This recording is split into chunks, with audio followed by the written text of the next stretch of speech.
This is Political Radar Pulse with Rhonda Sitnikow, where we explore the issues facing Northeast Wisconsin and beyond with insightful interviews and open discussions. Hey, all you political junkies, welcome to Political Radar Pulse, the best 30 minutes of unscripted and uncensored political talk you will hear all day. I am honored to be joined by Brian Schroeder, who is the founder and director of Green Bay Action Sports Organization, otherwise known as GBASO. Welcome to the show. Thanks for having me, Rhonda. So we need to talk about what this is. I know there are many people out there that are fully aware of what GBASO is and what happens there, but in case there are people that aren't sure, what is it? Well, I like to consider us a family action sports center. We are an all-wheel friendly skate park, which means we offer scootering, skateboarding, BMX biking, inline skating. Kids use ripsticks. They do indoor climbing. We offer classes for parkour, and we also have classes for fitness on the weekends and off hours before we're open. So, really, I had no idea you actually did all the parkour and all of that. Yeah. So, wow. It's a lot of stuff we've been trying to get to since the beginning and has actually kind of come to fruition just in this past year, this past one. And this is located in Ashwaubenon. Yep. Right off of Ashland Avenue. What is the history? I know to get this off the ground and running and put together was quite an endeavor. Talk about that and what that took. Where to start? I mean, because it was it's a warehouse essentially, Right. that had to be turned into a skate park and all of these things that you just mentioned. What was that like, and what was give us some history behind that. So in 2012, I had my twins were 7, 8 years old, and my youngest was 5. They had really taken to skateboarding, and I'd brought them to a lot of skate parks that summer and kind of realized that there wasn't a lot of access for kids like year round. So there's quite a few skate parks out there if you can drive and you can get to them. Outdoor. Mm-hmm. Outdoor. But the only 2 in existence in the state, other than the one we have now in Green Bay, are in Milwaukee. So Seriously? Yeah. So 2 in Milwaukee, 2 in Minneapolis, and then Northern Michigan, nothing. There's nothing else in the state of Wisconsin. Nothing. Wow. Okay. So you saw a need, obviously. So a bit of a need, and kind of So that, taking my kids and seeing that, we decided that we were gonna start something and make an indoor skate park. And shortly after forming the organization, I found out that this camp in northern Wisconsin had shut down, and found my way into basically the donation that changed, the path. We stumbled upon a camp in northern Wisconsin that had catered to action sports and gymnastics for over 20 years. So they were like the spot that kids wanted to go to for, weeks and spent their summers there. And they had shut down coincidentally at the same time that I wanted to start mine. Maybe not coincidentally. Maybe not. Maybe that's just how things work out. But so I managed to meet with the new owners of that bought the camp, and they agreed to donate it to us. So that was 2013, like January-ish. In June, we started taking things apart. We ran crews of volunteers. And when you say taking things apart, if you're a person that's never been inside a facility like this, you're talking about monstrous skate ramps, large pieces of heavy-duty wood, metals, a lot. That's a lot, right, of undertaking to do that. We're talking like 12,000 square feet, wall to wall, never to move. So everything was seamed and built with 2x6s. Everything was nailed together. So it was a lot of prying and cutting and prying, cutting, and breaking and working. So you took this all apart and what did you do with it? We had it in stacks, kind of got it staged and ready. Originally, when we headed up there in June, I had 2 buildings kind of set up as, hey, we can bring our stuff and put it in there. Like the first week or 2 into the project, the first building had gotten filled up due to a paper mill shutdown. They just get all of the overrun into the warehouse, and so that one fell through. About a week later, we scheduled our first flatbed semi to start hauling stuff back.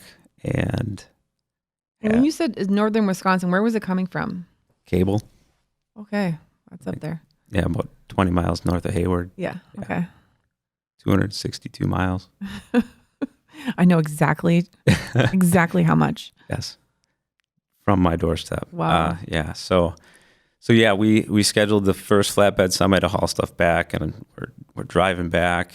I make the phone call and say, hey, I got my semi scheduled for such and such a day. I just want to make sure everything's ready to go. And he's pretty much said, sorry, it's no longer available. So. Oh my God.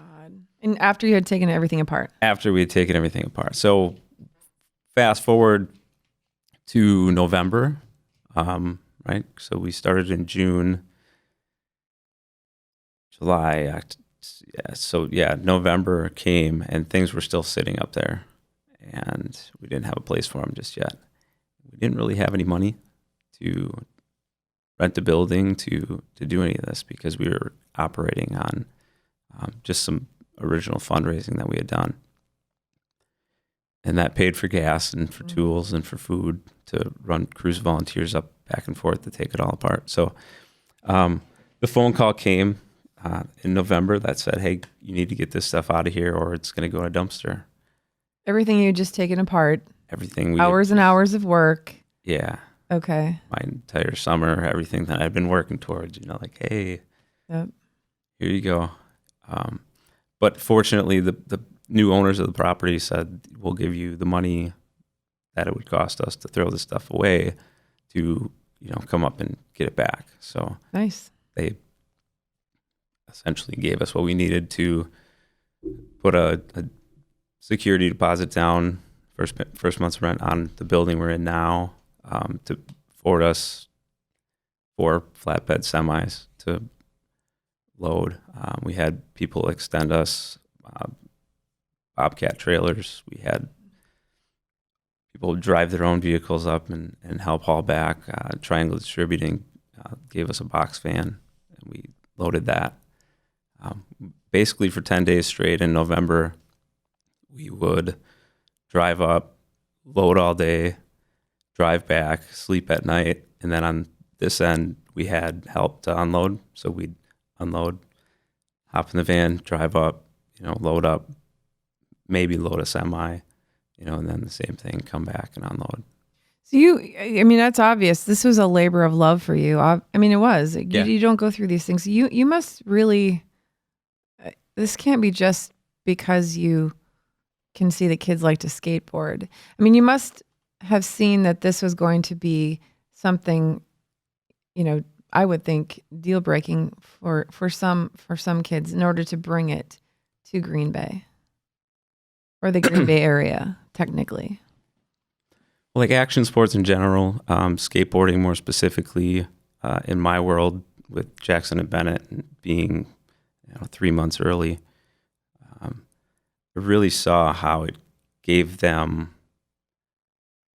this ability to function through fear, to because if you're watching someone learn to skateboard, you obviously have watched your daughter kind of process some fear and learn some things. You can see when they hesitate, and how it kind of knocks them right down. But that courage it builds, and when you go to skate parks and you see the interaction between the kids and the friendships and that stuff, that really to me is what drove me to want to do what I did. Really, you are truly providing a service for the community by having this basically this organization, this building, what is in there. So let's go back. So so you're building, you're getting things into the building, then you have to take everything off and rebuild everything. Right. Right. And and and so the building we were in didn't come nice and neat and clean. So we cleaned it all up and reorganized it all. And the building process was really kind of setting things up. And the kids that helped me out, or the adults too, were mostly skateboarders. So it was cool to see their process of kind of designing their own skate park, as we went. Some of the things were similar to the camp that we took apart, but a lot of things were new. And yeah, that's a whole different investment, level of investment when you are hands-on creating it yourself. Right. So these kids were really attaching themselves to this facility. Obviously, directly. And and volunteering their lives to support, what my dream was, or kind of all of our dreams, because it was everybody's input, not just mine. And this has been going on, everything, you got everything in place.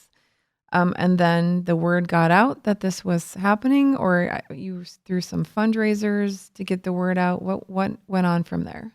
Well, most of the process I kind of put out there on social media.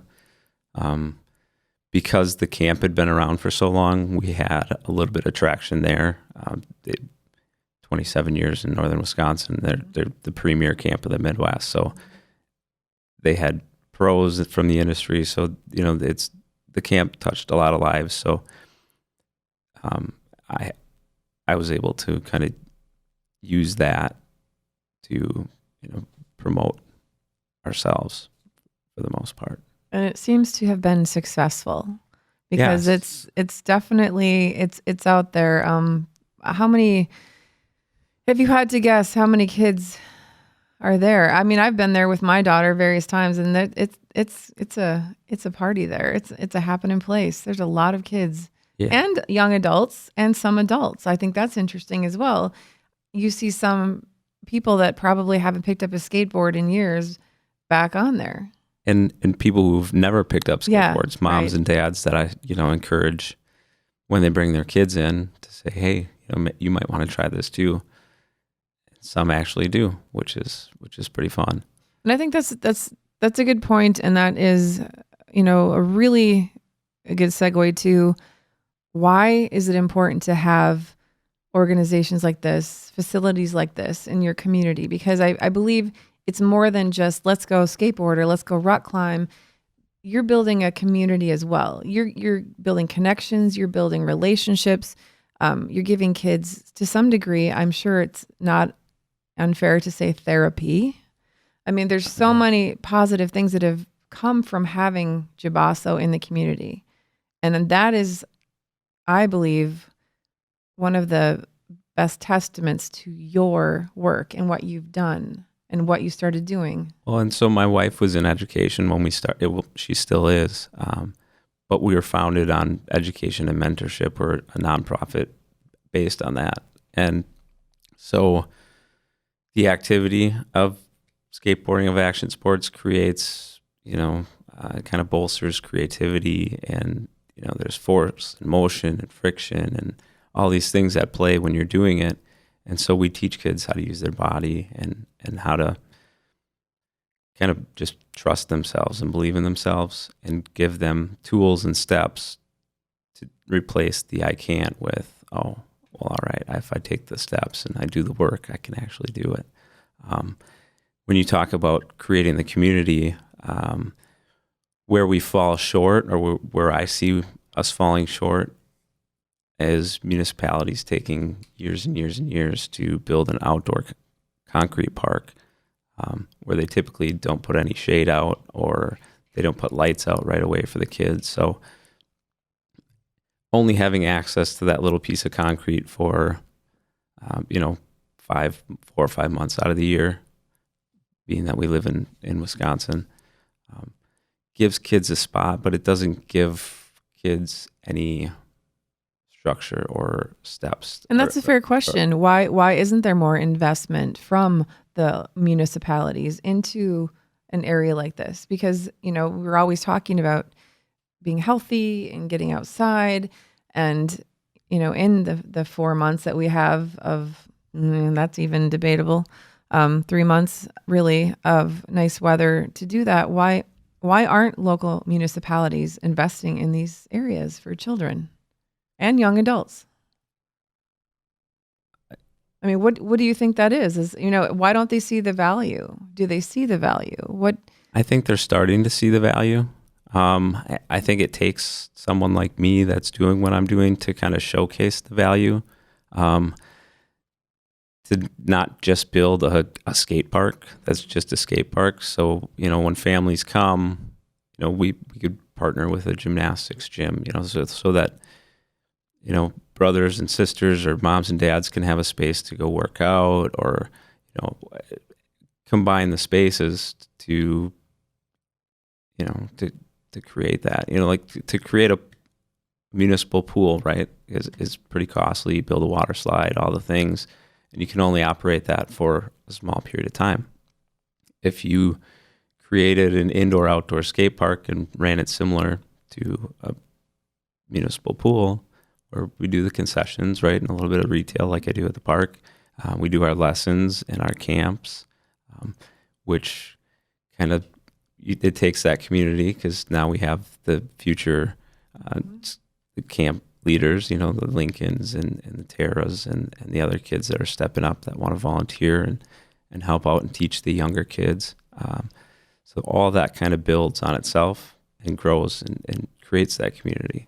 Because right now what's missing from kind of all of action sports is any kind of little league or youth development, right? We just step right into it. Like, there's no real entry level of getting your feet wet and being comfortable with, simple skills and interpersonal relationships and trust and all the things that maybe you don't necessarily come out of your home with. Right. You are truly building those skills or giving those skills to those kids by doing that. Right. When I think you've probably watched that happen with some children. I see it every day. I see parents walk in and say, well, my kid's real shy or they're uncoordinated. And I kind of just laugh it off and just wait. I'll prove you wrong. They're really not. They just, they kind of, once they accept that label or they're given that label and they kind of take that on, I think they kind of hold on to it and cling to it. And once each kid learns differently, so I kind of don't consider myself a teacher. I'm more of a facilitator of the learning process, because, some kids are terrified and some kids are, they don't care. They want to slam themselves on the ground over I'm and sure over. everyone arrives at a different level when they get to you. Yeah, but I mean, everybody falls down. That's kind of the humbling part of skateboarding. It doesn't matter what level you're at, you're going to fall down.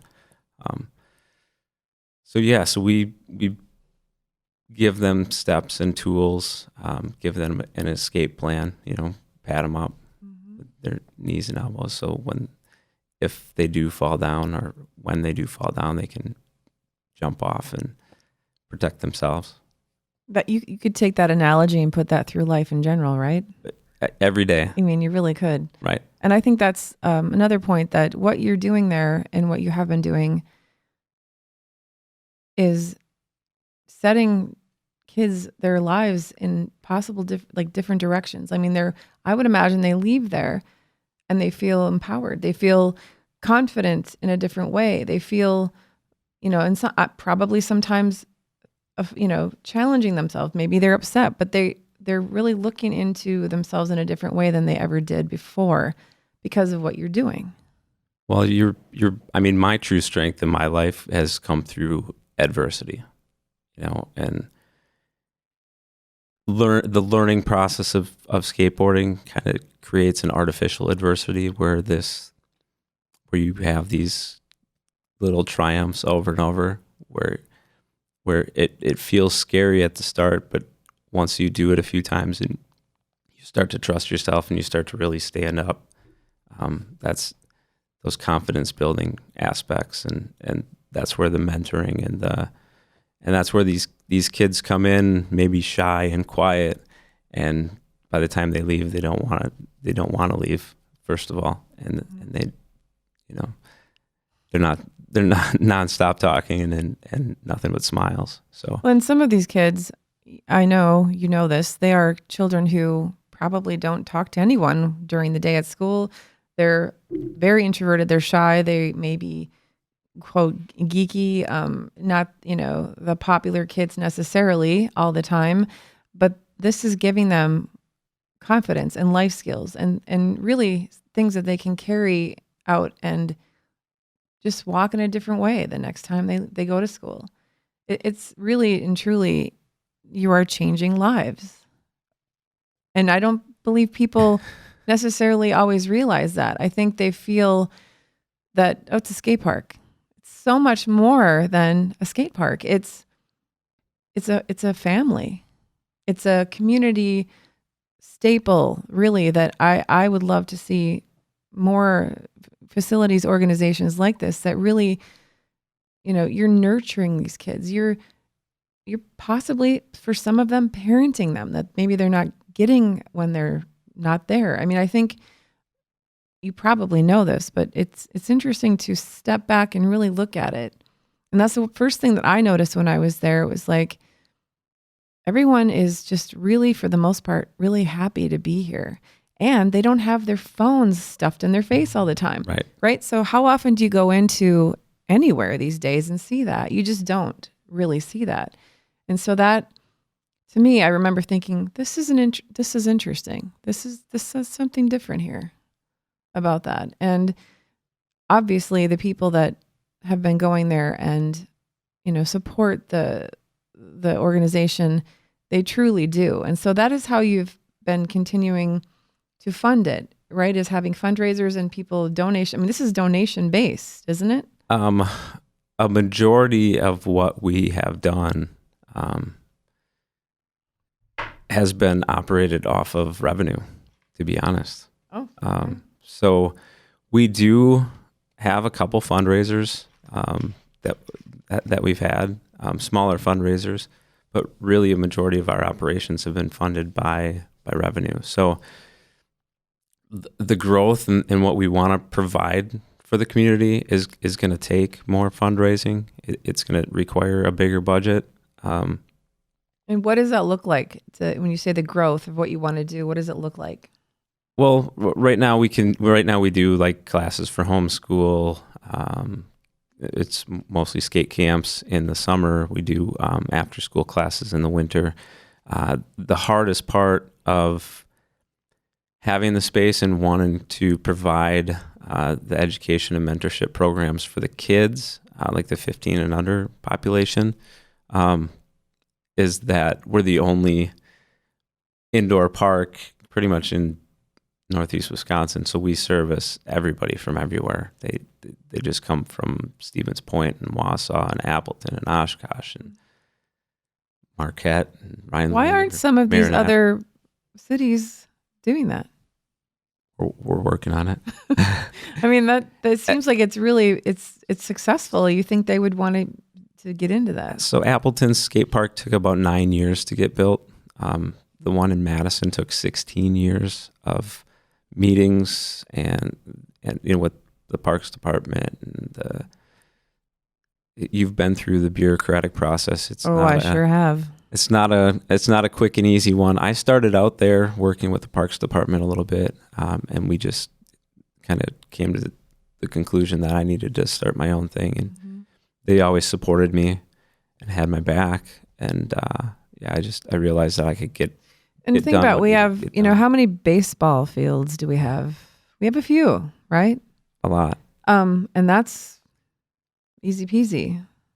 So is it different that there's concrete involved? Like what do you think the problem is? Most of the organizations that get the soccer fields built and the baseball fields built have been organizations, and they have that Little League component, that youth development component. So you have large groups of people coming together.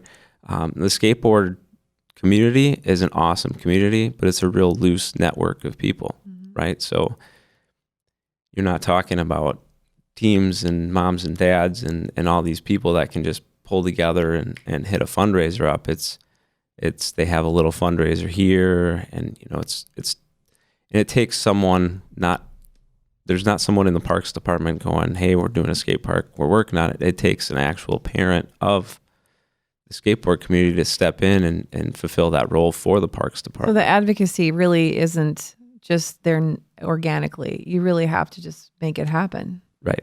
And probably because, baseball, apple pie, and Chevrolet, it's part of the song for years and years, Americana. Yeah. So now you're changing the culture of that a little bit. Well, and it's not just me. Skateboarding is going to be an Olympic sport in 2020, along with surfing and climbing. Is that a first time? And BMX biking. Yeah, it is the first time. Wow. Okay. And really, why is it taking that long to do that? To be honest, it takes in order to be approved by the Olympic Committee, it takes a full curriculum of, this is the sport. You can hand this off to the different countries that participate in the Olympics, and these are the guidelines. This is how it's judged. Because, skateboarding is very individual, so a lot of it's subjective. So that's kind of that's interesting. I didn't know that either. Learning a lot. Yeah. So the future for Green Bay Action Sports Organization, JABASO, let's talk about that. So you recently had a very intense diagnosis with your health. And why don't you share what that is? That is what do they call it? They call it a glioma, which is a brain tumor. A glioma? A glioma. Okay. In my right hemisphere. So for the cameras over here, I was born with a large nevus birthmark. When I was 16, they took a small portion off my forehead, put some skin from under my arm up on my forehead. And then in 2010, hacked me open again in the back. And that was to remove the rest. Preventative surgery, because when you're born with a large birthmark, they put you in a higher risk category for things like cancer and brain tumors. So, do you think that's possibly connected? Is it connected? It could be. Yeah, really. No, I don't know. Right. I don't know. I shaved my head kind of in my own self-protest. Saw that. Because, and I that said, badass. I've been looking at this in the mirror for my whole life, because I feel like I've always had that prognosis in the back of my head, like, hey, you're going to have this someday. So how did that feel, shaving your head? It was slightly painful. The clippers were a little dull. Yeah. You should have borrowed mine. Yeah, I had a friend show up with clippers. I've had friends show up with a garden in my backyard, fresh food, fresh fish. Yesterday, somebody showed up with the frankincense and myrrh oils that I've been gargling. They showed up with those at my door. So people have really, I've witnessed, I've watched it. You felt it though. So, oh man, I can't imagine. People recognize, just obviously you're a father, you're a husband, but you're also a very, very crucial, important piece of the community. Whether you realize it or not, maybe you do now. But that is, I think people really do recognize that. And they're, when you hear something like that, they want to do what they can. I'm sure that must be overwhelming for you. I think the coolest part of it, when you say that I'm crucial, is if you look at my work history over the past 5 years and the hours and just what I've put in. Not bragging about working all the time, but I really, it's my passion, and I love being there. And those kids are, they're my favorite. Those are my kids and my kids. I call them the Brian birds, because every time I walk out into the park, they want to, Brian, like on Finding Nemo, the little seagulls, mine. But it's just like that. They all want to show me what they just learned or what they're working on, and my kids as well. So to have this happen and to step completely away and to watch the community of parents and skaters and friends just step in, not only at the park, but they're organizing fundraisers. There's groups of kids that want to shave their heads. July 8th, GBASO. Sign up. GBASO? That's hilarious. Yeah. So where's that happening? I'm pretty sure that's happening at the park. At GBASO, at the skate park. Okay. So there'll be a skate contest, and kids are going to be fundraising to shave their heads in support. But I've gotten cards and letters and messages on Facebook, and the community that I had, has just exploded, and has, like, I've taken a step away, and it's, I don't feel like if without this brain tumor, I don't think I could have asked to make this happen in a fashion that it did. Isn't it? It's unfortunate that it does take that much for people to recognize each other, but that's the way it is. And sometimes, I think we're so busy with our everyday lives. We're so self-absorbed. We're really just in this, hamster wheel of all this all the time, that it does sometimes, you hear something, initially I think you always think, okay, what if that was me? What would that mean to my life? Holy shit, this means this. And this is, wow. So then you think about back to the person, and it's like, wow. But then this person really has, you really and truly, even for myself, I thought, okay, I thought about what you've done and how the service that you've done for these kids and their lives and their families. Really, you're like I would think it's so much cheaper than any therapy that's out there, and it's accessible. Right. You are accessible to everybody. And that's not something that we see every day anymore. And that's really important to continue having that in the community. And what does that look like to you with your diagnosis? What are your thoughts on that? Well, I'm kind of a positive attitude kind of guy. As far as the diagnosis goes, I look at it like a lot of people will be like, oh, I'm so sad for you, or oh, my heart just aches. Like, however they say it, whatever they say, I usually leave those conversations with them smiling and laughing and kind of understanding that I feel confident in what I'm doing to take care of myself. And what are you doing? Can you share that? What you're doing to take care of yourself? Sure. Because it's not operable. It's definitely not operable. It's not a contained. It's kind of just infiltrated in there. So I am eating for my blood type. I'm also eating a ketogenic diet. So I'm basically starving my body of sugar. Taking a variety of supplements in the morning and at night and throughout the day. Doing a lot of juicing, a lot of big salads, fish. I am trying to get my body's pH up. So we're doing aloe water and you had some baking soda in your baking water. soda in my water. Yeah. So really just trying to get my immune system built up and get the sugars down, because cancer can't survive without sugar. and it doesn't grow. So I have to just do as much as I can within my capabilities to. Are you sleeping at all? Yes. Okay, that's good. I mean, are you able Besides to? all these giant waters and having to wake up in the middle of the night, I'm sleeping pretty good. Okay. Are you able to be physically active yet? I mean, like as you were a couple of weeks ago, because, has it changed as far as like your energy level or anything like that?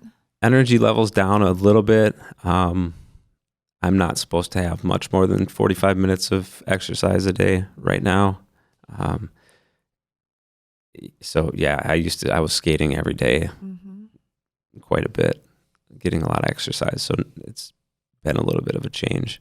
Are you still you're at GBASO? You're over there with the kids? Not as much. Little bits. Like I said, the park's really being taken care of right now in my absence. My job, according to my doctors, is to relax. So last week I had 2 seizures. That the first one landed me in the hospital. The second one happened as I got there, and that was kind of my brain tumor becoming symptomatic. So it's been in there. It's been doing its thing, and it just became symptomatic. It said, "Hey, can they control the seizures at this point?" So I am doing this diet. I am thankful that the state of Wisconsin approved CBD oil, so I was able to order some of that online and get it delivered. So I have not had a seizure. I've had surgeries in my life. I'm very allergic to most pharmaceuticals, so having pain pills or any of that stuff really doesn't work for me. So they had me on an anti-seizure medication. They had me on a steroid, and as soon as I was able to say no, I said no.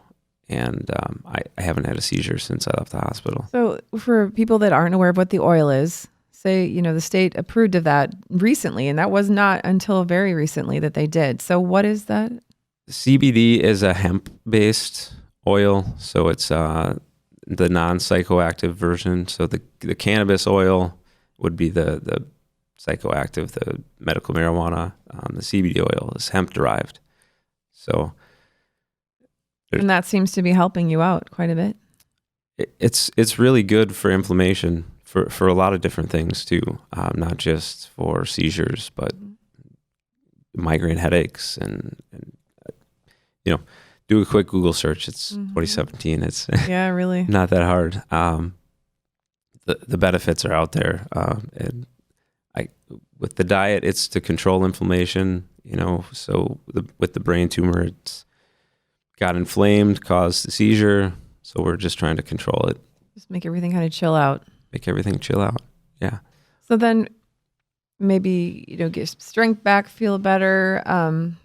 So what, this summer's coming up. So what's going to be happening at GBASO and in the future? Are you just going to kind of take it day by day and see how you feel? And I'm still going to help out with camps and do the coaching and the teaching. I'm just not going to be there behind the counter all day. We're working right now. About a month ago, we ended up meeting with Brown County Transportation and Planning Commission in regards to the Shopko Hall property. We kind of reached out to them and said, hey, do you have any buildings or money or land? And got put on an agenda, found out day of. Hey, by the way. Hey, by the way. You're going to make an appearance, right? Not from them, from the news organization that called us. Oh. Hey, you're on this agenda. What are you going to say? How nice that they alerted you to that.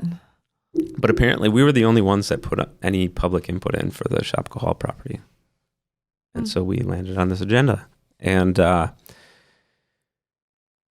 we got up and we gave our little presentation, and they said, well, Shopko Hall's not a good fit, probably not at this time. But they said, we're in the process of redoing our master plan for the Brown County Fairgrounds. This could potentially be a really good fit for that property or some space over there. So And that has to do with the 0.5% sales tax proposal that got approved almost unanimously. The money that will be out there to help develop that or redevelop that. Right. Mm-hmm. Yeah. That money has been paid for. I'm pretty sure they hired a firm, an outside firm that's going to do that. And I want to say they're going to be starting to take public input on that too in the coming months. So are you eyeing up that area with them as a partnership type of situation? So I don't know if you're familiar with how the hockey, the Cornerstone Center works out there. They have a long-term lease with the Village of Ashwaubenon. Okay. And then they put the building up. And so it's a partnership where the maintenance and the things are run by the Parks Department, the parking lot and all that. And then that would be amazing. And we would just operate the park. Yeah. And get that going. Did they give you a timeline at all? So this is all preliminary stuff. We're not okay. This is the timeline. I'm not a patient person. Yeah, really? So no kidding. Yeah, we're in a great location. It's serviced us well. We're just we're way too small for the community. Yeah, your need has definitely outgrown. So is it fair to say you're looking at other options as well? Yeah, so there's other, I would say, municipalities that have park space that needs to be developed or is looking to be developed. Have you kind of written off Green Bay for help with that? Can I ask that question? Can you go there? Because I will go there. Green Bay is too big for its own britches. So maybe it's just not really something that you see feasible going to Green Bay. Green Bay has it's been eight years now. They started going big in the Bay.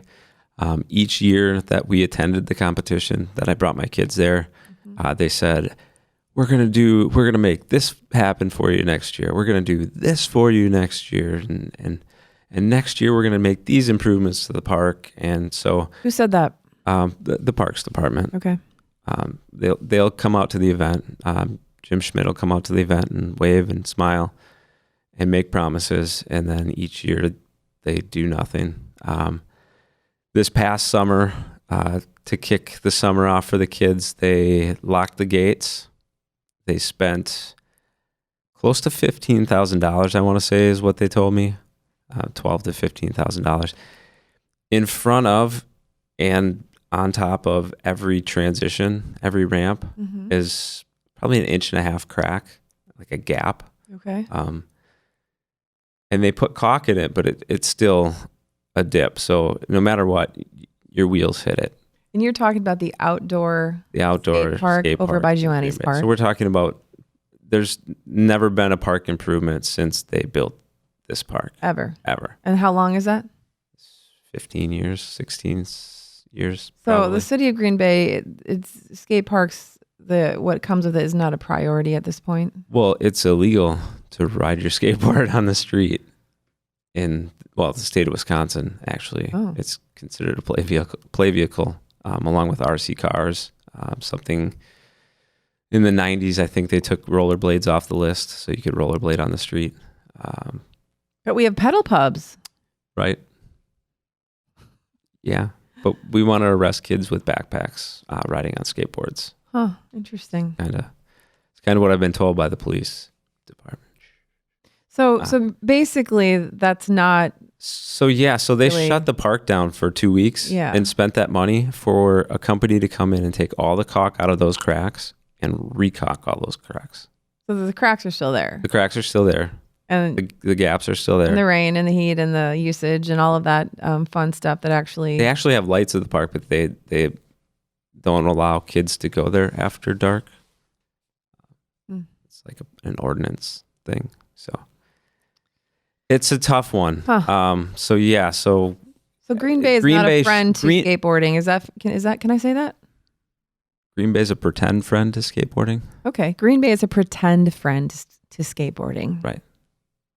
But no, I think they like the fact that we bring the tourism that we bring. Crunching time over there. We're talking. It's okay. Okay. we can wrap it up. But finish your thought. I'm gonna stop. I'm gonna stop We can hating. talk I'm forever. gonna stop hating on Green Bay. No, we're just trying to get, because people will say, well, why isn't there this in Green Bay? Well, why can't we have this in Green Bay? And sometimes I don't think they understand the amount of time, energy, and,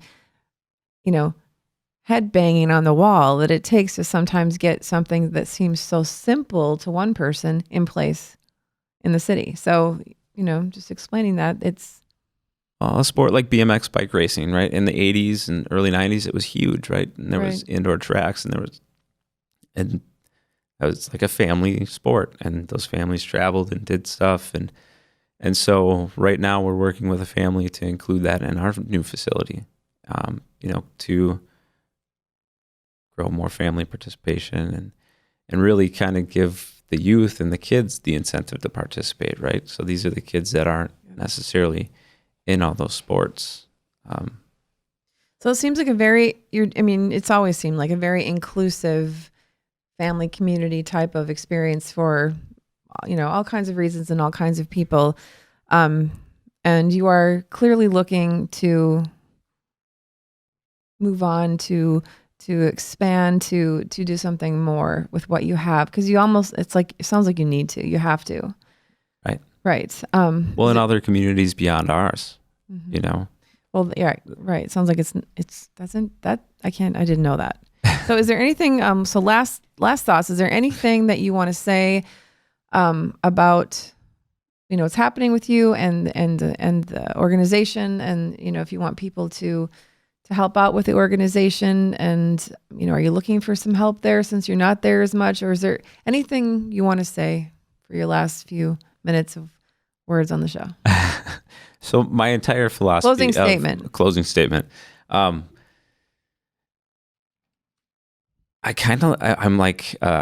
like to remove limitations from kids or, themselves.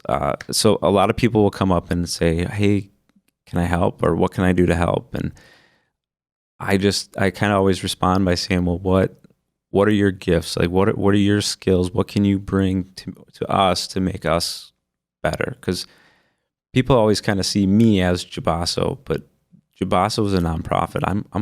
I'm just an employee of JABASO. I don't own anything. So,